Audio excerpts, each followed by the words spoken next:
Assalamualaikum warahmatullahi wabarakatuh. Waalaikumsalam warahmatullahi wabarakatuh. Alhamdulillahi rabbil alamin alladzi an'amana bi ni'matil iman wal islam. Asyhadu an la ilaha illallah wahdahu la syarikalah wa asyhadu anna Muhammadan abduhu wa rasuluh sayyidul anam amma ba'd. Jamaah sekalian yang saya hormati, wabil khusus pengurus kerohanian Islam yang sama-sama kita hormati. Kesempatan yang Allah berikan kepada kita dalam hidup ini adalah untuk beribadah kepadanya. Wa ma khalaqtul jinna wal insa illa liya'budun. Tidak aku jadikan jin dan manusia kecuali untuk beribadah. Ketika kita sudah beribadah, maka itu masuk kategori sebagai amal soleh. Oleh karenanya, amal soleh itu menjadi sangat penting, sehingga dia tidak bisa dipisahkan dengan iman. Maka disebutkan iman dengan amal soleh itu seringkali digandeng, penyebutannya digandeng. Itu artinya iman dengan amal soleh seperti dua sisi mata uang. Iman harus dibuktikan dengan amal soleh. Amal soleh itu harus didasari oleh keimanan. Amal soleh itu menjadi bekal bagi manusia untuk berjumpa dengan Allah. Berjumpa dengan Allah itu adalah kematian. Maka disebutkan pada surat Al-Kahfi ayat 110. Faman kana yarju liqa'a rabbih falya'mal 'amalan shalihan. Barang siapa mengharap perjumpaan dengan Tuhannya, hendaklah dia beramal amal yang saleh. Jadi amal saleh itu bekal untuk berjumpa dengan Allah. Perjumpaan dengan Allah yang sesungguhnya adalah kematian. Mati itu bukan akhir, tapi mati itu justru awal dari kehidupan yang baru, yaitu kehidupan akhirat. Memang kehidupan dunianya berakhir, sama seperti kita berakhir keberadaan kita di rahim ibu. Dulu kan kita di rahim ibu 9 bulan, 10 hari. Berakhir tuh di rahim ibu. Lalu awal kehidupannya adalah di dunia, dilahirkan. Nah, di dunia ini kita berakhir dengan kematian. Maka kematian itu awal lagi dalam kehidupan akhirat. Jadi sebenarnya orang mati itu dia menempuh hidup baru. Meskipun belum pernah ada sih orang mati diucapkan selamat menempuh hidup baru. Pernah ada begitu, Pak? Padahal dia menempuh hidup baru. Karena amal soleh itu menjadi bekal, maka menjadi penting buat kita semua memahami bagaimana itu amal soleh. Yang disebut amal soleh itu bukan cuma sholat, puasa, dan sejenisnya. Apa saja yang kita lakukan dalam hidup ini harus bernilai amal soleh. Nilainya harus amal soleh. Maka prinsip-prinsipnya harus kita pahami. Kita bicarakan pada siang ini 5 prinsip dari beramal soleh itu. Pertama, niat yang ikhlas karena Allah. Lakukan segala sesuatu dengan niat yang ikhlas karena Allah. Ikhlas itu artinya bersih. Orang ikhlas berarti orang yang melakukan sesuatu bersih jiwanya, bersih hatinya karena Allah.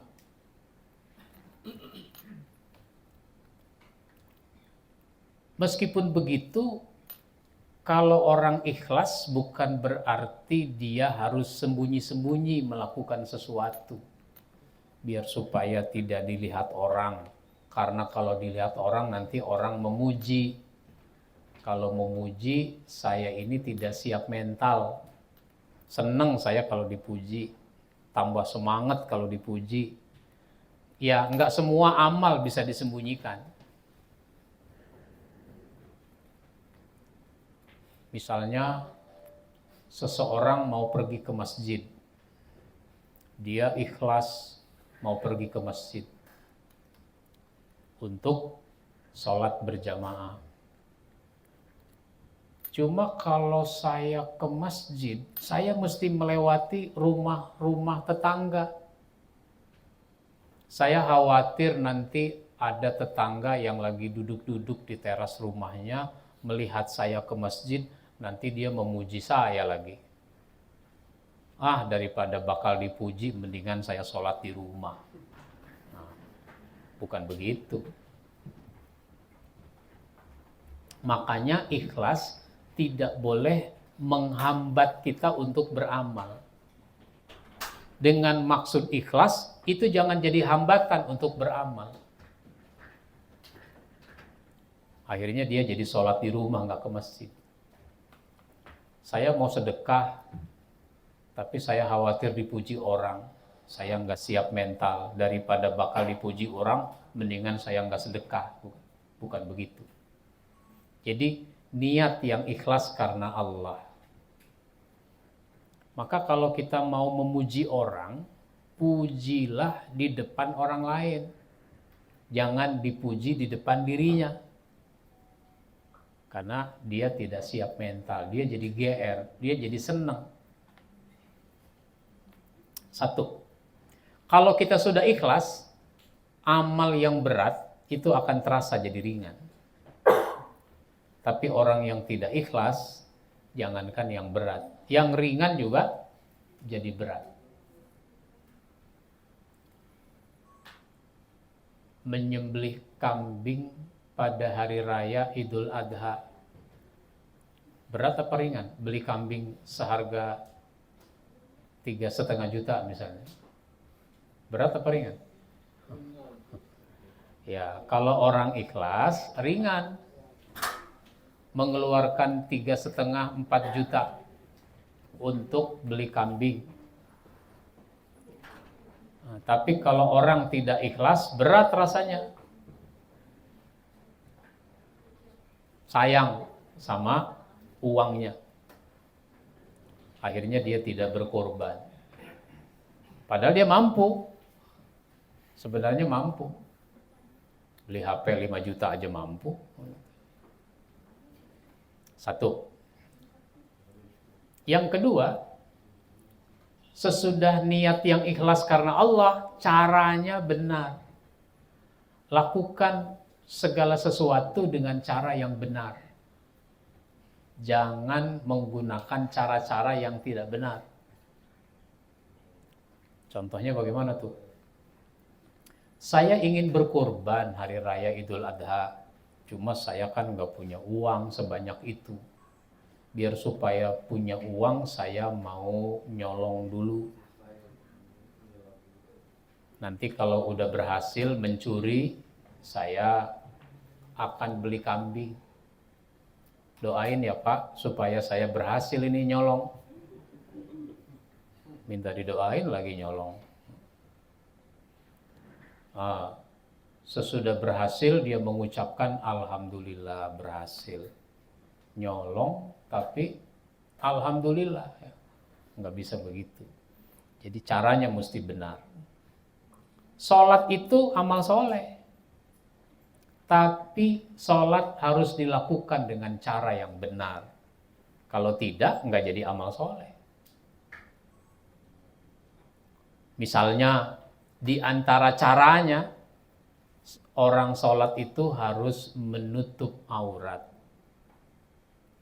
Tapi saya mendapati ada orang sholat tidak menutup aurat. Dia pakai celana panjang, cuma dengkulnya robek. Pahanya robek, kan jadi model tuh sekarang, celana robek. Kalau dulu yang pakai celana robek tuh biasanya orang gila tuh. Nah, sekarang jadi model orang gila jadinya. Lah itu orang datang ke masjid pakai celana robek dan dia sholat dengan celana itu. Saya sih awalnya masih husnuzon, mungkin dia bawa sarung kali karena dia pakai tas. Waktu itu saya di satu masjid mau wudu dulu kan. Ketika saya mau wudu, sudah ada orang wudu di sebelahnya.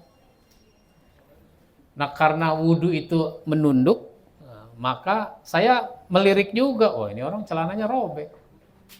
Mungkin dia bawa sarung kali karena dia pakai tas ransel. Selesai dia masuk duluan. Sesudah saya selesai, saya juga masuk. Saya mencari mana itu orang yang tadi pakai kaos merah. Bukan PDIP, bukan. Liverpool. Nah, ternyata itu orang sholat menggunakan celana yang robek itu tadi. Dia sholat sunat. Maka saya hampiri dia. Langsung saya sentuh-sentuh ininya, pundaknya. Pak, hentikan sholat. Terkejut dia lagi sholat disuruh berhenti. Bapak nggak boleh sholat begini, pakai celana robek begini, karena tidak nutup aurat. Pakai sarung. Kayaknya ada tuh di masjid ini ada sarung. Ini sebuah contoh. Misalnya lagi orang nih ibadah haji. Orang pergi haji, tawaf, dia ingin sekali bisa mencium Hajar Aswad, tapi nggak berhasil. Belum berhasil mencium Hajar Aswad. Ngobrol-ngobrol sama kawannya, wah saya belum berhasil cium Hajar Aswad. Wah kalau saya udah 2 kali, kata misalnya. Kapan ya sepinya? Jam 12 malam penuh. Jam 1, jam 2 penuh. Kapan aja penuh. Siang hari yang panas penuh. Nggak berhasil. Kawannya jawab dengan bercanda. Kalau kamu mau bisa cium Hajar Aswad, nanti deh tanggal 9 Zulhijjah. Yang benar? Iya, tanggal 9 coba. Akhirnya dia coba tanggal 9 itu. Ternyata kosong. Sedikit orang. Kenapa? Semua jamaah haji pergi ke Arafah, wukuf. Dia sendirian di Ka'bah. Maka meskipun dia pulang haji pakai gamis, bawa oleh-oleh, hajinya tidak sah. Kenapa? Karena dia tidak wukuf di Arafah. Nah, begitu. Jadi, amal itu prinsipnya dilakukan dengan cara yang benar. Berumah tangga itu juga ibadah, amal soleh. Tapi dilakukan dengan cara yang benar. Menikah menurut ketentuan yang benar. Maka di dalam Islam tidak boleh orang menikah dengan non-muslim misalnya. Enggak sah nikah dengan non-muslim. Atau menikah dengan wanita yang tidak boleh dinikahi. Ibu, enggak boleh nikah sama ibu. Kakak, adik perempuan, enggak boleh. Bibi, enggak boleh. Gitu. Tidak boleh. Ada lagi tidak boleh menikah kepada wanita untuk sementara. Untuk sementara kamu tidak boleh nikah sama dia. Siapa itu? Janda yang masih masa iddah. Janda, tapi dia dalam masa iddah. Masa iddah itu masa menunggu di mana seorang wanita tidak boleh menikah dengan laki-laki lain. Sesudah dia dicerai oleh suaminya, meskipun statusnya sudah janda karena sudah bercerai, dia ada masa iddah 3 bulan 10 hari. Pada saat 3 bulan 10 hari itu, dia tidak boleh menikah dengan laki-laki lain. Meskipun yang naksir sama dia banyak. Kan ada tuh yang nunggu jandanya. Ada nggak yang nunggu jandanya? Ada. Biasanya sopir truk. Nah, sopir truk. Kan ada tulisan tuh di bak mobilnya. Kutunggu jandamu. Atau wanita yang ditinggal mati oleh suaminya. Itu malah 4 bulan 10 hari. Selama itu dia tidak boleh menikah. Jangankan menikah, terima lamaran juga nggak boleh. Itu contoh. Maka kalau ada orang menikah juga, nah itu nikahnya tidak sah. Sehingga berumah tangganya bukan amal soleh. Kalau dia melakukan hubungan suami istri berarti dia berzina. Nah itu begitu. Caranya yang benar. Nah yang ketiga, amal soleh itu prinsipnya tujuannya untuk mendapatkan ridho Allah. Ridho Allah yang dicari. Bukan ridho orang, bukan ridho manusia. Kalau ridho manusia, itu biasanya dia riya. Riya itu ingin dipuji orang dari kebaikan yang dilakukannya. Riya itu sebenarnya dari kata ro'a. Ro'a itu artinya melihat. Orang riya adalah orang yang berbuat baik karena ingin dilihat. Kenapa ingin dilihat? Karena dia berharap orang yang melihat akan memujinya. Lalu ulama memberikan pengertian yang dipersingkat. Riya itu adalah mengharap pujian dari kebaikan yang dilakukan. Ini hati-hati. Sekarang ini zaman media sosial. Apa aja di-share. Sehingga hal-hal yang sangat pribadi itu di-share juga untuk dapat pujian orang. Misalnya puasa sunat hari Senin, hari Kamis. Menjelang maghrib dia sudah siap untuk berbuka puasa. Dipoto dulu itu kuenya. Terus di-share di grup. Sebentar lagi gue buka puasa. Nah. Temennya di grup memuji. Keren juga lo. Nah. Dalam hatinya gue gitu loh. Nah. Senang dipuji. Sholat tahajud. Siaran langsung dari kamar gua.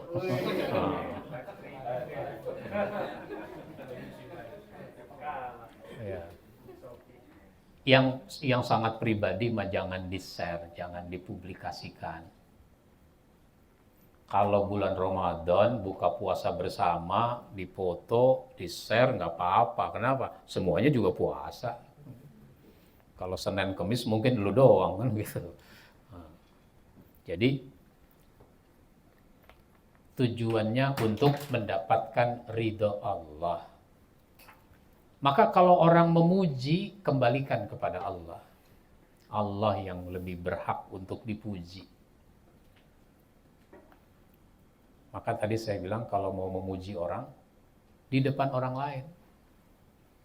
Hebat dia tuh. Hebat apa? Begini. Dianya nggak ada di sini. Itu yang ketiga. Apa tadi yang pertama? Niat yang ikhlas. 2, caranya benar. 3, tujuannya ridho Allah. Soalnya ada yang ketinggalan tadi kan. Jadi diulang dulu. Yang keempat, beramal soleh itu jangan merasa sudah banyak. Amal soleh kita mungkin saja sudah banyak, tapi kitanya jangan merasa sudah banyak. Perasaan kita masih sedikit, sehingga kita akan terus memperbanyaknya. Memang pahala itu ada hitungan-hitungannya. Seperti kita baca Quran, itu juga amal soleh. Barang siapa yang membaca Al-Quran, maka dia mendapatkan nilai kebaikan. Nilai kebaikannya 10. Satu huruf 10. Jangan kamu katakan alif, lam, mim itu huruf. Tapi alif itu huruf, lam itu huruf, mim itu huruf. Jadi kalau kita baca alif, lam, mim, itu artinya kita baca 3 huruf, 30 kebaikan. Itu namanya hitungan, hitungan pahala. Ada hitungan pahala. Kalau kita sholat sendiri, nilainya 1. Kalau nilai sholatnya berjamaah, nilainya 27. Itu namanya hitungan. Kayaknya pahala gue udah kebanyakan deh. Loh kok lu ngomong begitu? Ya kan gue baca Quran. 1 hari itu targetnya 1 juz. 1 bulan hatam. 1 huruf 10 kebaikan. Coba lu hitung sendiri berapa huruf dalam Al-Quran. Pahala gue udah kebanyakan itu, udah gak kehitung. Apalagi bulan Ramadan. Dilipat gandakan lagi. Hatamnya 2 kali, 3 kali. Jangan merasa sudah banyak pahala. Ngomong-ngomong, kita suka ngitung dosa gak? Suka ngitung dosa gak? Nah, boro-boro ngitung dosa, merasa dosa aja enggak. Begitu. Oleh karenanya ini namanya keutamaan. Setinggi-tingginya, sebesar-besarnya, sebanyak-banyaknya keutamaan, itu tidak menggugurkan kewajiban yang harus kita tunaikan. Keutamaan di satu sisi, kewajiban di sisi lain. Jangan merasa karena udah banyak, dia nggak melakukan kewajiban. Orang kalau sholat di Masjid Nabawi, itu sama seperti dia sholat 1000 kali di masjid lain. Kalau dia sholat di Masjidil Haram, itu sama seperti dia sholat 100.000 kali di masjid lain.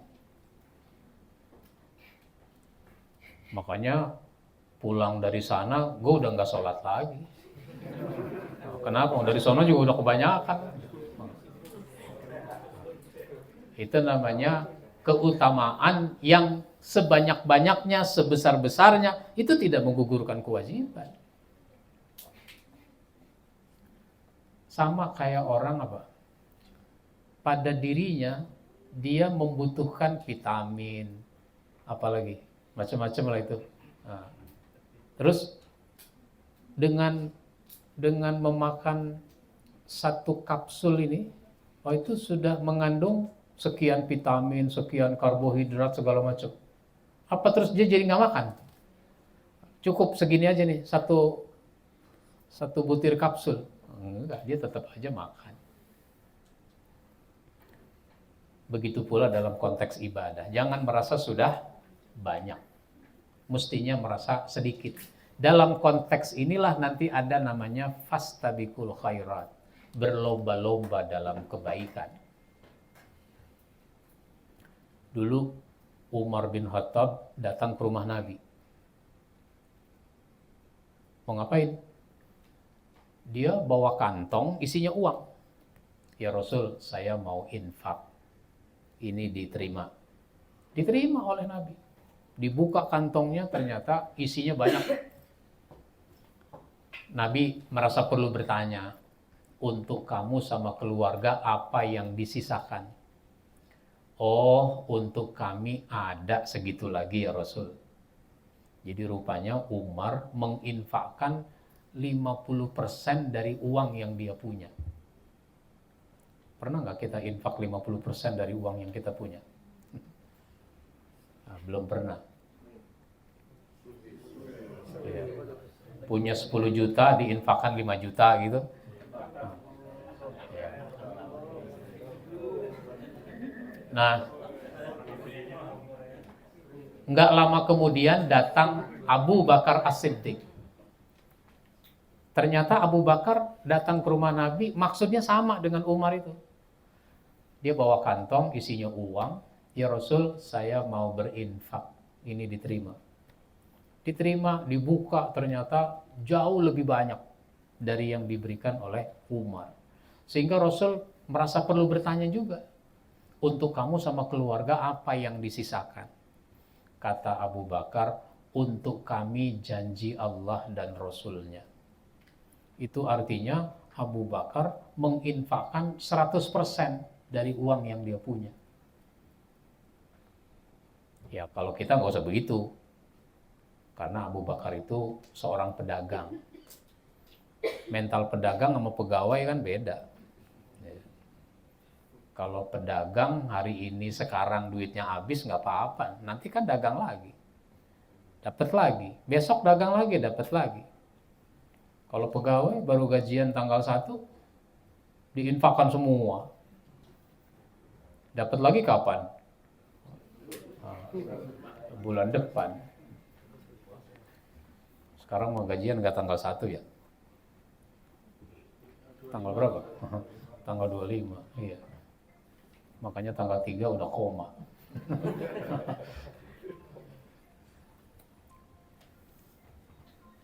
Ini belum dipotong padahal.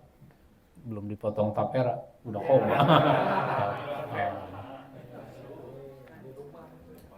Ya. Itu yang keempat ya. Jangan merasa sudah banyak. Yang terakhir, yang kelima, amal soleh itu harus kita lakukan sesegera mungkin. Jangan suka ditunda. Jangan menunda amal soleh. Lah persoalannya kita ini kalau pagi itu merasa masih ada sore. Nyampe sore merasa masih ada besok. Udah besok merasa masih ada minggu depan. Ada bulan depan, ada tahun depan. Waktu muda merasa masih ada tua. Udah tua masih dipuji orang. Dipuji apa? Bapak awet muda deh. Udah tua akhirnya apa? Merasa muda lagi. Makanya nggak mau disebut tua, maunya disebutnya senior. Istilahnya diganti-ganti. Orang tua dibilang senior. Pensiun yang tadinya 55 sekarang jadi 60. Udah ditambahin 58, tambahin lagi 2 tahun 60 gitu. Nah. Akhirnya apa? Karena merasa masih muda, masih tertunda amal yang soleh itu. Keburu mati. Dulu Nabi berjumpa dengan seorang sahabat namanya Mu'az bin Jabal. Mu'az, apa kabarmu pagi ini? Biasanya orang kalau ditanya apa kabar, jawabannya apa? Alhamdulillah, baik. Ternyata Mu'az bin Jabal jawabannya, ya Rasul, saya pagi ini rasanya betul-betul jadi orang beriman. Kamu kan udah lama jadi orang beriman. Kok ngomong begitu? Tentu ada maksudnya. Ya Rasul, saya pagi ini nggak yakin.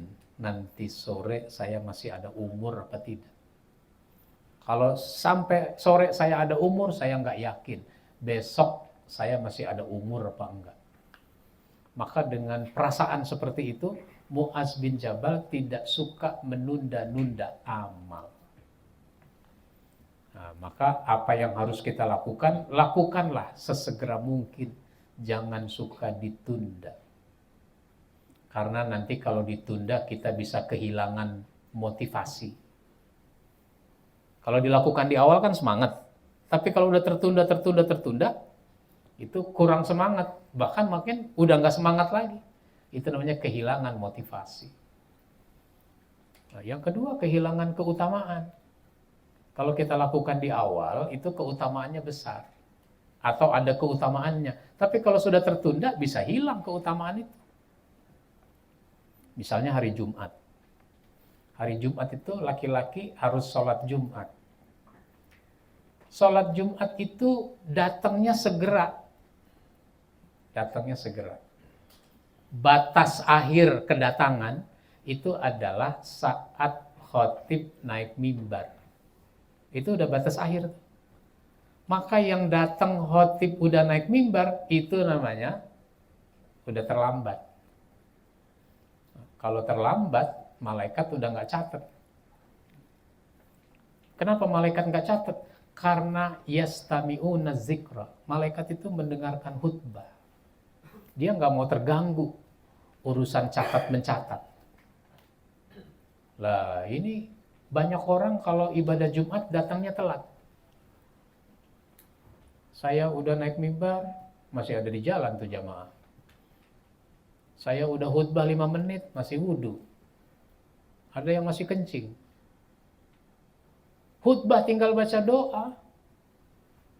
Ada yang baru parkir motor. Nah, ini telat. Orang-orang telat itu nggak ada catatannya di buku malaikat itu. Konditenya jelek di hadapan Allah. Itu lakukan segera. Jangan ditunda-tunda. Setiap kebaikan yang mau kita lakukan, lakukan segera. Tapi kalau sudah waktunya. Sob, ada juga amal soleh itu terkait dengan waktu. Soleh banget tuh orang. Kenapa? 11:30, orang belum sholat zuhur, dia udah sholat zuhur. Nah, itu mah bukan soleh, itu masalah. Itu mah. Ada waktunya. Begitu, Pak. Baik, ini yang saya sampaikan. Mungkin ada tanggapan, ada pertanyaan, silahkan. Waalaikumsalam warahmatullahi wabarakatuh. Tadi ada tahapan-tahapan beramal soleh ya. Ini saya beberapa hari ini memang agak berat. Setelah saya menyampaikan hasil kajian korban, itu anak saya yang paling kecil langsung paham lah, istilahnya tahu bahwa hewan korban itu akan menghalangi kita masuk neraka. Kemudian anak saya tanya nih, Pak, kalau aku mau korban kambing boleh nggak? Saya merinding, mohon maaf nih. Akhirnya saya tanya, tabungan adik berapa? Kambing berapa, Pak? Ya tergantung, ada yang 3 juta, ada yang 2 juta, tergantung. Saya mau yang 3 juta. Kemudian saya mikir lagi, ya Allah, saya aja belum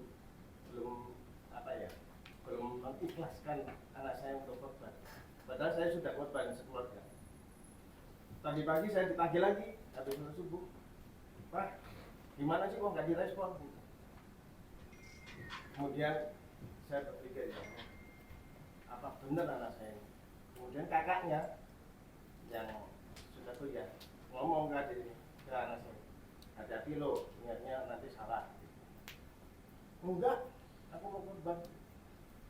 Akhirnya saya sampaikan ke panitia korban bahwa anak saya mau, saya tulis namanya korban kambing 1. Yang saya tanyakan gini, apakah saya dengan kerelaan menulis ke panitia itu, saya takutnya di situ kan di list tuh muncul di nama-nama, karena nanti akan dicarikan hewan korbannya. Saya setelah mengkaji yang tadi itu, yang niat saya adalah ya sudah, saya ikhlas saja ke anak saya punya ya. Cuma khawatirnya yang tadi itu ya anak. Saya bilang ke anak saya, kamu benar mau ini Bu? Iya Pak, kan kemarin sudah ngomong kan. Akhirnya insya Allah nanti saya sudah nulis. Cuma yang saya tanyakan tadi itu yang jaganya itu. Baik. Terima kasih. Niat itu, ikhlas itu urusan kita dengan Allah. Bukan urusan kita dengan orang lain. maka berbuat baik boleh terbuka, boleh sembunyi-sembunyi. Mana-mana yang harus disembunyikan, sembunyikan. Tapi ada pilihan, boleh sembunyi, boleh terang-terangan. Ali bin Abi Thalib itu punya uang 4 dirham. Ali bin Abi Thalib itu uangnya tidak banyak. Beda sama Abu Bakar tadi, beda sama Utsman, duitnya banyak. Kalau Ali duitnya nggak banyak. Tapi dia dermawan. Biasanya yang disebut dermawan orang yang duitnya banyak. Nah, dia suatu ketika punya uang 4 dirham. Dia infakkan 1 dirham di waktu malam. Dia infakkan 1 dirham di waktu siang. Dia infakkan 1 dirham di waktu sepi. Dia infakkan 1 dirham di waktu ramai. Habis. Nah, kalau kurban mah nggak bisa sembunyi-sembunyi. Ya. Mau sembunyi-sembunyi juga boleh. Kurban bisa. Caranya ya kurbannya jangan di kampung kita. Tapi kemana? Ke Sumatera Barat. Bantu orang-orang yang kena korban banjir. Oh, ke Nusa Tenggara Timur. Daerah minoritas yang miskin. Dan sebagainya. Korban ke Palestina, nggak tahu berapa harganya.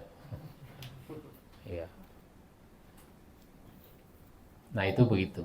Jadi nggak apa-apa. Karena itu sesuatu yang memang harus dilaporkan oleh panitia sebagai bentuk pertanggungjawaban.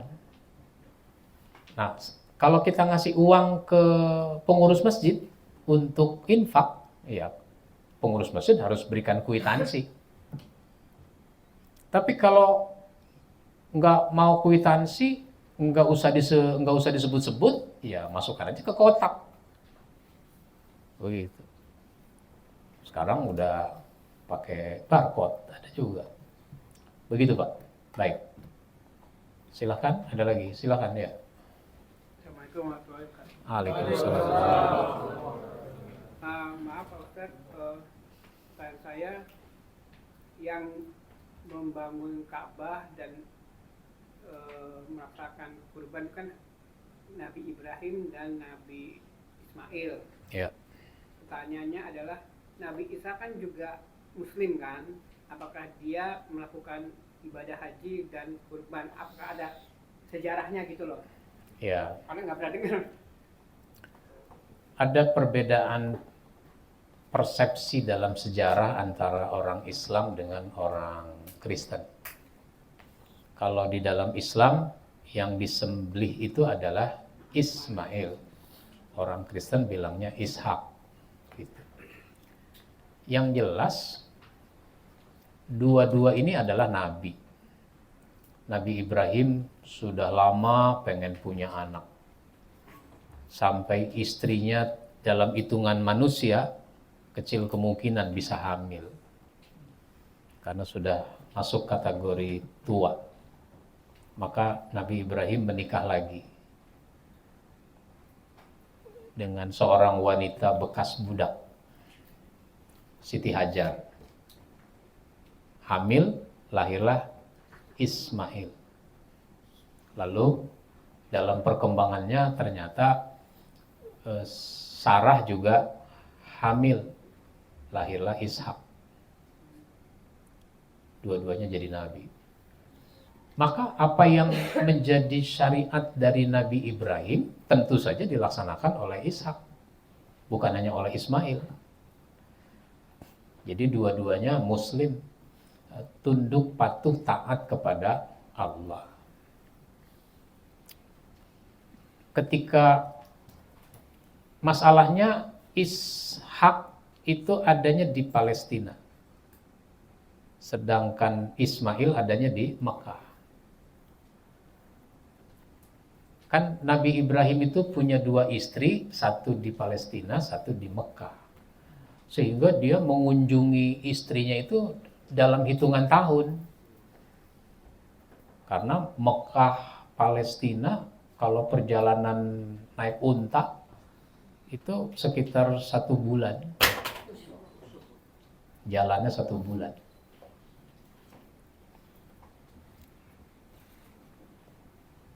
Dari Indonesia ke Mekah naik sepeda 4 bulan. Kan ada tuh orang pergi haji naik sepeda. Nah, 4 bulan. Dulu ada orang pakai motor. Pakai motor. Motornya apa itu? Akhirnya jadi laku tuh motor. Jadi populer tuh motor. Karena dia dari Jambi itu pergi ke Mekah. Baik. Ketika Ismail sudah besar, udah dewasa, itu Nabi Ibrahim mengajaknya untuk membangun Ka'bah, begitu. Dibangun Ka'bah, sehingga orang berdatangan dari berbagai daerah di sekitar untuk datang beribadah, tawaf. Bukan hanya orang Mekah, tapi orang dari Jazirah Arab pada umumnya. Begitu, Pak. Baik.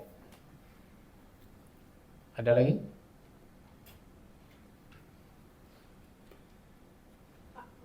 Ya, silakan. Waalaikumsalam warahmatullahi wabarakatuh. Kalau ada keluarga yang udah meninggal, dia punya nazar.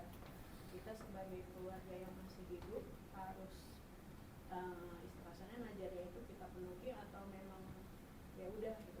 Ya.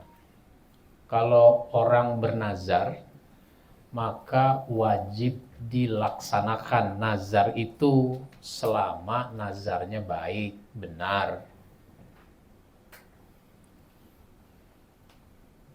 Saya seumur-umur belum pernah korban. Misalnya, tahun ini saya mesti berkorban. Saya harus berkorban. Kalau saya sehat dari sakit, saya mau berkorban sebagai tanda syukur. Kemudian sembuh dari sakit, sehat. 3 minggu kemudian dia meninggal dengan berbagai sebab. Dia kan udah nazar itu namanya. Nah, maka itu wajib dilaksanakan. Siapa yang melaksanakannya? Keluarganya. Kalau ada harta yang ditinggalkan, gunakan hartanya untuk beli kambing. Harta itu kan banyak bentuknya. Dia punya motor. Seandainya nggak ada harta lain, adanya cuma motor ini aja kalau dijual 5 juta malah laku misalnya. Jadi begitu, diambil dari hartanya. Kalau ada keluarga yang bisa menanggungnya, ya tanggung dari harta keluarga. Tapi kalau nazarnya nggak benar, nazarnya nggak mengandung nilai maksiat, ya jangan. Atau nggak memungkinkan permintaan-permintaan orang yang mau meninggal itu kalau tidak memungkinkan dilaksanakan, nggak apa-apa nggak dilaksanakan. Saya kalau meninggal kuburnya di kampung ya, kampung halamannya maksudnya. Ya kalau meninggal di Jakarta, kampungnya di mana? Kampungnya di Sumatera Utara misalnya, dari Sumatera Utara, dari bandara masih jauh lagi perjalanannya. Itu biayanya berapa? Kan nggak peti jenazah sendiri. Ada keluarganya yang juga harus berangkat ke Sumatera Utara misalnya begitu. Terus begitu, biayanya besar, nggak mampu. Karena nggak mampu, nggak dilaksanakan ya nggak apa-apa.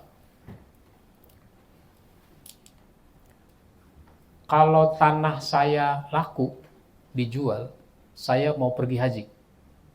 Itu nazar. Tanahnya laku dijual.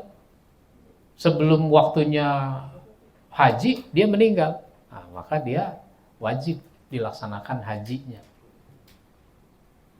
Yang melaksanakan siapa? Keluarganya yang sudah haji. Atau boleh juga diwakilkan kepada orang yang dipercaya, yang disebut badal haji. Baik, begitu Bu. Ada lagi? Ya, silakan.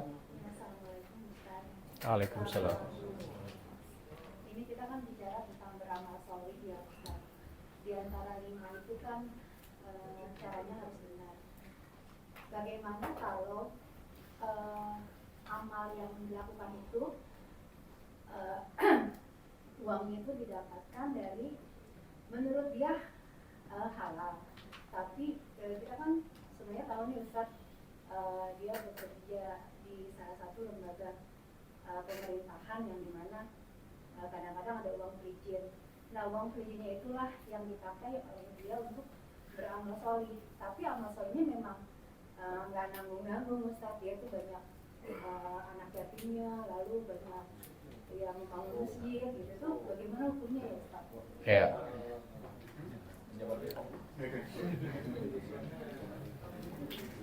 Berbuat baik tidak dengan menghalalkan segala cara-cara yang halal saja. Allah tidak menerima orang yang berbuat baik dengan hartanya, tapi ternyata harta itu didapat dari cara yang tidak halal.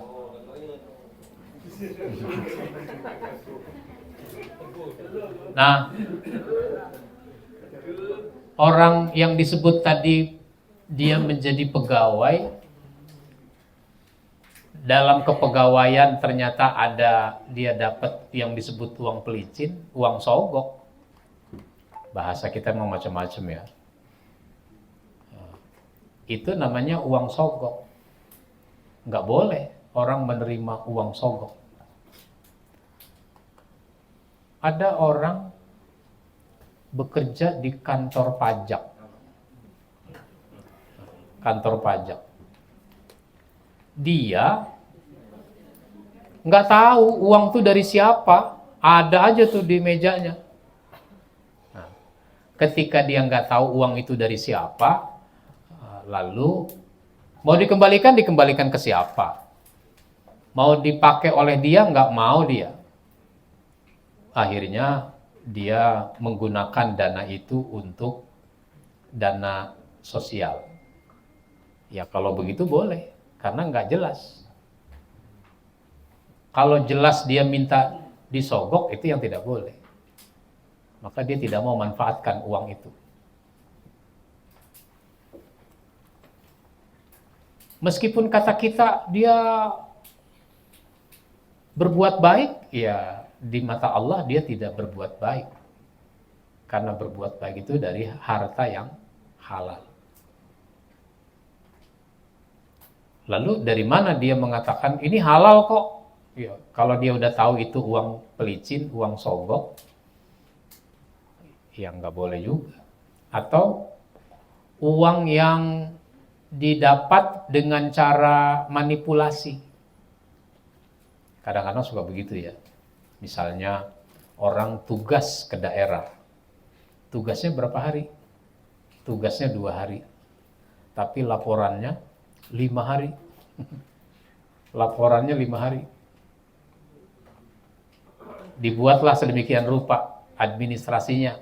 Seolah-olah 5 hari itu. Padahal yang halal cuma 2 hari. Yang 3 hari tidak halal. Jadi contohnya banyak. Semua itu tidak halal. Baik, begitu Bu. Ya. Mari kita akhiri dengan sama-sama berdoa. Bismillahirrahmanirrahim. Alhamdulillahirabbil alamin. Allahumma shalli ala Muhammad wa ala ali Muhammad. Rabbana ighfir lana wa liwalidayna warhamhuma kama rabbayana shaghira.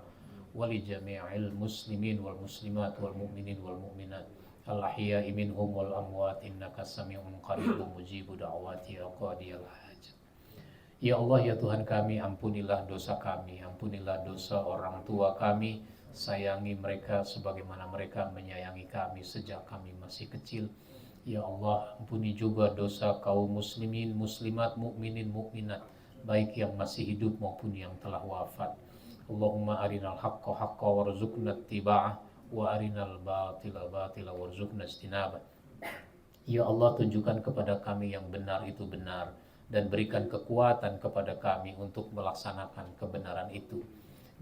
Tunjukkan kepada kami yang batil itu batil, yang salah itu salah, dan berikan kekuatan kepada kami untuk menjauhi segala bentuk kesalahan itu. Rabbana zalamna anfusana wa illam taghfir lana wa tarhamna lanakunanna minal khasirin. Ya Allah, telah banyak dosa kezaliman yang kami lakukan. Ampuni kami ya Allah, betapa hina kami ya Allah, manakala Engkau tidak ampuni kami. Rabbana atina fid dunya hasanah wa fil akhirati hasanah wa qina adzabannar. Walhamdulillahi rabbil alamin. Wassalamu alaikum warahmatullahi wabarakatuh.